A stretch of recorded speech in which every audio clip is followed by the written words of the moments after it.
반갑습니다. 구독, 좋아요 눌러주시고 큰 부자 되시기를 바라겠습니다. 자, 세계 최초 최장 가남 OS 22.1개월을 달성을 했죠.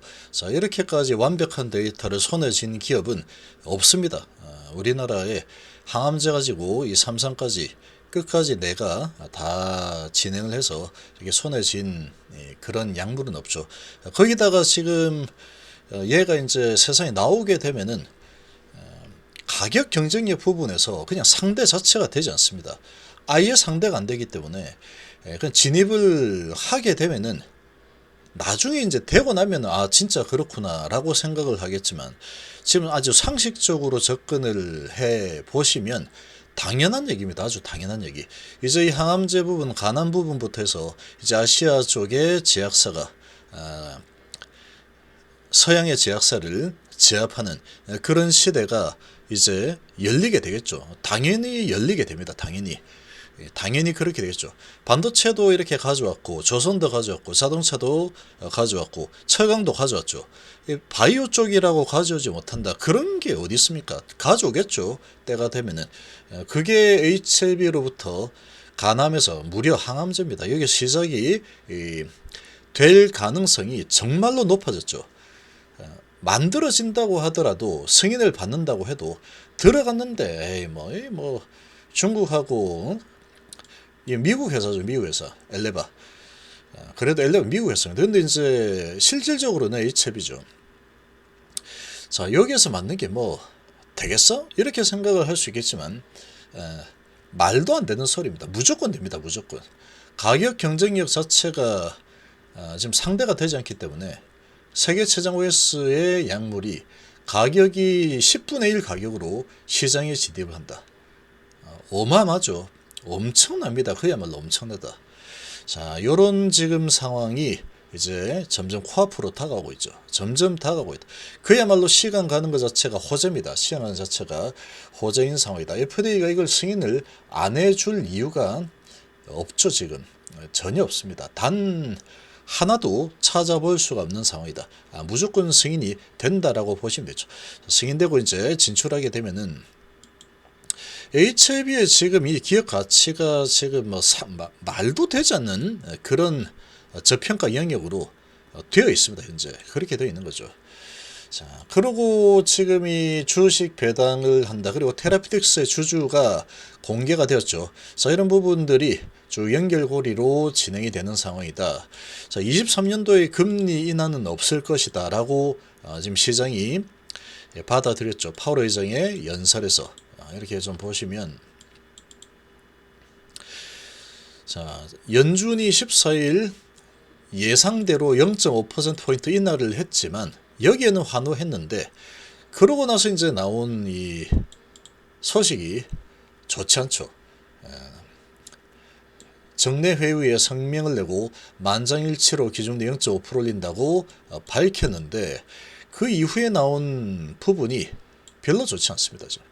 금리 인하, 연준의 금리 고공 행진은 앞으로 한동안 지속될 것으로 보이고 있죠. 그래서 FOMC 위원들이 내년에 기준금리를 5에서 5.25%로 끌어올린 뒤에 24년도 정도 되면은 금리 인하에 나설 것으로 지금 전망을 하고 있습니다. 자, 이렇게 되니까 지금 이 경기 침체가 내년도의 경기 침체는 당연히 일어난다라고 컨센서스가 형성이 되겠죠. 자, 2024년도 금리 전망치는 4.1%입니다. 내년 전망치가 5.1%였는데 내년보다 한 1% 정도 낮은 그런 수준이죠. 자, 요렇게 지금 되다 보니까 아무래도 이건 좀 매파적인 발언이다. 좋아지려면 2023년도를 기대를 했는데 이 기대감이 좀 무너졌죠. 한 6개월 정도 더 기다려야 되겠네. 2023년 1분기, 2분기, 그러니까 한 6월달 정도, 상반기 정도에는 금리가 인상이 마무리가 되고 그 다음에 하락을 할 거다, 인하를 할 거다라고 예상했는데 이거 뭐 1년 내내 올리겠다, 내년도도 이렇게 지금 전망이 나와버리니까 이게 지금 쉽지가 않죠. 쉽지 않은 그런 분위기로 진행이 되고, 우리나라도 마찬가지로 이제 미국의 금리가 더 높아졌기 때문에 우리나라 또 올릴 겁니다. 이제 또 올리게 되겠죠. 자, 이렇게 되니까 증시 모멘텀이 살아날 수가 없는 그런 분위기가 돼버린 상황이다, 이렇게 볼 수가 있죠. 자, 이런 분위기가 되니까 전방산업주들은 전체적으로 약세를 보일 수밖에 없었다. 충격을 받을 수밖에 없죠. 아주 특히나 이 카카오 그룹 같은 경우에는 여기에다가 이제 덧붙여서 검찰 조사 이런 것까지 집어넣어서 아주 공매들이 어제부터 이제 카카오를 공격을 하는 그런 리포트가 나왔는데, 작정을 하고 지금 밀어치는 이런 분위기가 또 형성이 되고 있는 상황입니다. 자, 그리고 이제 대부분의 종목들이 오늘은 연준의 충격파를 받은 상황이라고 볼 수 있고, 그리고 이제 이 충격파를 받고 다시 이제 돌아서는 흐름이 또 때가 되면 나올 텐데, 이런 모멘텀을 찾기가 좀 쉽진 않은 그런 상황이죠. 이 모멘텀은 이제 하나밖에 없습니다. 엄청난 주가 낙폭과대가 모멘텀으로 될 수밖에 없는 상황이죠. 자, 그런데 HLB는 어떻습니까? HLB 같은 경우에는 얘는 금리나 그리고 실적 이런 부분만 보고 가는 그런 기업이 아니죠. 지금 진행하고 있는 재료, 이게 가장 중요합니다. 재료가 엄청난 재료를 가지고 있죠. 자, 이런 상황인데 주가가 정말 크게 조정을 받고 내려와 있는 바닥권에서 움직이고 있는 상황입니다. 정말 많이 내렸죠. 그런데 지금 전체적으로 시장은 많이 얻어맞고 내려와 있는 상태이죠. 많이 얻어맞고 내려와 있는 상태고, 어제 미증시가 0.76% 하락을 했는데 선물이 0.34% 지금 하락하고 있죠. 추가적으로 하락을 좀 할 수 있습니다. 할 수 있는 상황이다. 모멘텀이 없으니까 매수를 내가 왜 해야 되느냐. 지금 매수 안 해도 한참 있다가 매수해도 될 것 같은데, 이런 분위기가 형성이 될 수밖에 없죠. 지금은 그렇습니다. 이런 금리 인상이라는 부분이 좀 마무리될 줄 알았는데, 그게 1년을 더 기다려야 되네, 이렇게 흘러가고 있습니다. 근데 이런 부분은 시간이 좀 지났을 때, 그래도 이건 너무 많이 하락한 거 아니야? 이렇게 이제 되는 수준이 나올 겁니다. 이제 그런 수준이 나올 거고, 그러고 이제 이런 식으로 가게 되면은 투심이 이제 많이 위축이 되기 때문에, 이렇게 위축이 되면 이 고용 부분에서 이제 흔들리는 모습이 나오게 됩니다. 이제 내년도 되면 그 고용에서 흔들리는 모습이 이제 나오게 되면은 물가 상승에 대한 부분이 상당히 또 크게 흔들리게 될 거고, 또 국제 유가는 계속 하락 추세를 계속 타게 되겠죠. 공장 가동률이 계속 떨어질 것 같은데 이렇게 될 겁니다. 그러면 이제 물가는 계속 하락하는 추세가 좀 가팔라질 가능성이 높죠. 그런 부분을 좀 유도를 하는 이런 발언이었다라고 볼 수 있고, 그게 이제 그렇게 되면 기업들은 또 채용을 계속 줄이고 해고를 더 많이 하고, 시장은 이제 경기 침체 쪽으로 간다, 이런 불안감이 많이 조성이 될 겁니다. 그렇게 조성이 되게 되면은 증시는 계속 불안한데 하고 좀 약세 흐름을 가져가겠죠.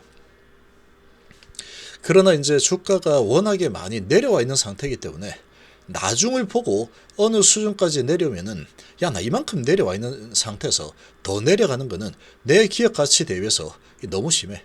여기서 이제 더 내려가는 건 난 못하겠는데, 이런 수준이 어느 수준이 되면 만들어질 겁니다. 하방 경직을 하는 이런 수준이 만들어지게 돼 있다.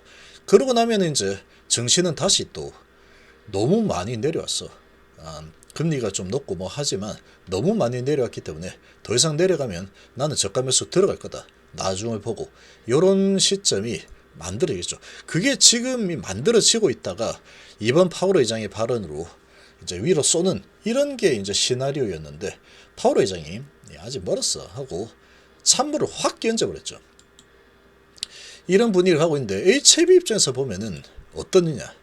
저런 소식이 HLB 주가를 지금 이미 많이 얻어맞고 내려와 있는 상황인데, 저런 게 주가를 갖다가 저 외부 환경이 정말 안 좋구나. 그래서 난 내려가겠다. 어림도 없습니다. HIB는 그런 거에 크게 반응하지 않습니다. 어느 정도는 반응하겠지만 어느 정도까지 내려와 있다.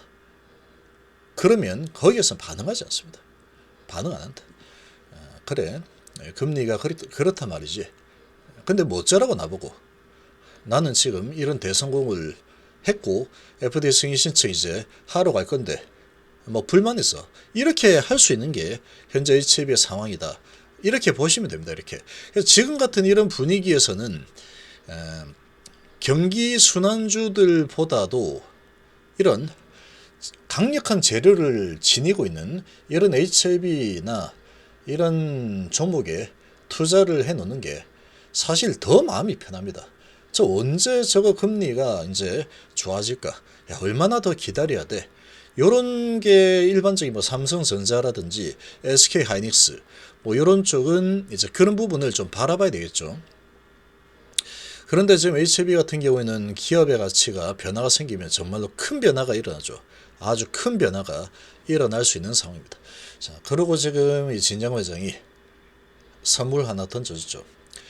진영 회장은 항상 이렇게 바닥권이 되면은 선물을 딱 줍니다. 이렇게 시그널을 딱 주죠. 좀 버텨봐. 장기 투자자들은 장기 투자자들만 압니다. 이런 부분에 대해서. 근데 이렇게 하고 주가가 좀 내려가는 흐름이 나오면 또 계속 욕을 하죠.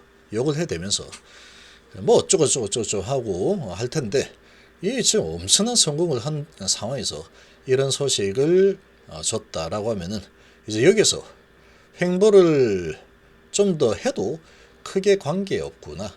이렇게 이해를 하시면 됩니다. 이렇게 이해를 하시면 되고 이게 이제 정말로 지금까지 나오던 그런 이 소식이 나오면 윗꼬리 달고 계속 별로 별 볼 일 없는 흐름 이렇게 올라가는 척 있다가 내리고 올라가는 척 때려 이런 페이크가 좀 더 지속이 될 수 있다.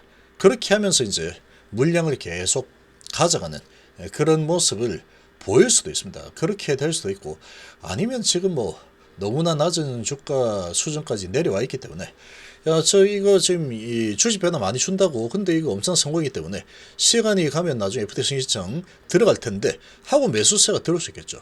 그게 들어오면 이렇게 올라가는 거예요. 이렇게.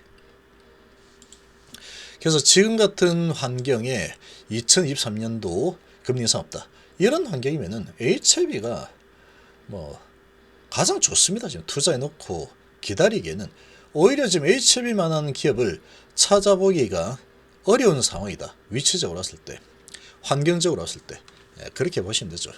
HIB는 되는 기업입니다. 지금 대한민국에서 가장 큰 기업 가치 변화 재료를 가지고 있는 지속 가능한 재료를 가지고 있는 그런 기업은 단연 HIB라고 보시면 되겠습니다.